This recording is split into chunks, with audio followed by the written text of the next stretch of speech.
உத்தரப்பிரதேசத்தில் போலி தூதரகம் நடத்தி வந்த நபரை போலீசார் கைது செய்துள்ளனர். கூடுதல் விவரங்களோடு இணைகிறார் செய்தியாளர் ரமேஷ்குமார். ரமேஷ்குமார், வணக்கம். இந்த நபரின் குற்ற பின்னணி என்ன? இந்த தூதரகம் மூலம் என்னென்ன குற்ற சம்பவங்களில் இவர் ஈடுபட்டு வந்தார்? என்ன நடவடிக்கை தற்போது மேற்கொள்ளப்பட்டிருக்கிறது? நாட்டில் பல்வேறு மாநிலங்களில் போலி காவல் நிலையம், போலி வங்கி, ஏன் போலி சுங்கச்சாவடி கூட நடத்திய பல செய்திகளை நாம் கேட்டிருக்கிறோம்.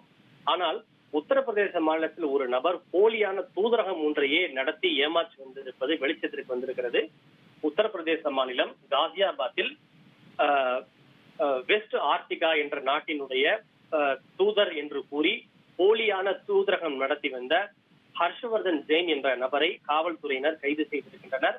உத்தரப்பிரதேச சிறப்பு காவல் படையினர் இந்த போலி தூதரகத்தையும் அதை நடத்தி வந்த ஹர்ஷ்வர்தன் ஜெயின் என்ற நபரையும் கைது செய்திருக்கின்றனர். இந்த நபர் கவிநகர் என்கிற பெயரில் வாடகைக்கு வீடு எடுத்து அதில் இந்த போலி தூதரகம் நடத்தி வந்திருப்பதோடு பல சிறு சிறு நாடுகள் இருக்கின்றன. குறிப்பாக சபோர்டா, பொலிவியா, லடோனியா உள்ளிட்ட மைக்ரோனேஷன்ஸ் என்று சொல்லப்படுகின்ற சிறு நாடுகளுடைய தூதர் நான் தான் என கூறி பலரை ஏமாற்றி வந்திருக்கிறார். இது மட்டுமின்றி பிரதமர், குடியரசுத் தலைவர் ஆகியோரோடு தான் இருப்பது போன்ற போலியான புகைப்படங்களையும் உருவாக்கி அவற்றை கொண்டு பலரையும் அவர் ஏமாற்றி வந்திருக்கிறார்.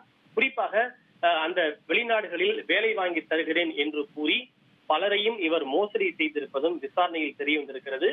இது மட்டுமின்றி ஷெல் கம்பெனிஸ் என்று சொல்லப்படுகின்ற போலியான சில நிறுவனங்களை நடத்தி ஹவாலா மோசடியிலும் இந்த நபர் ஈடுபட்டு வந்திருப்பதாக காவல்துறையினர் தெரிவித்திருக்கின்றனர்.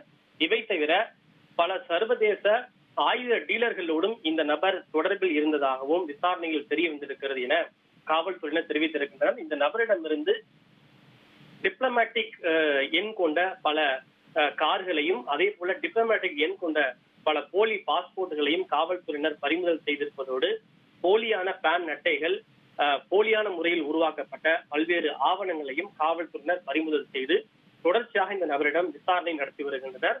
ஒரு போலி தூதரத்தையே நடத்தி ஏமாற்றி வந்திருப்பது பெரும் அதிர்வலைகளையும் பரபரப்பையும் ஏற்படுத்தி இருக்கிறது.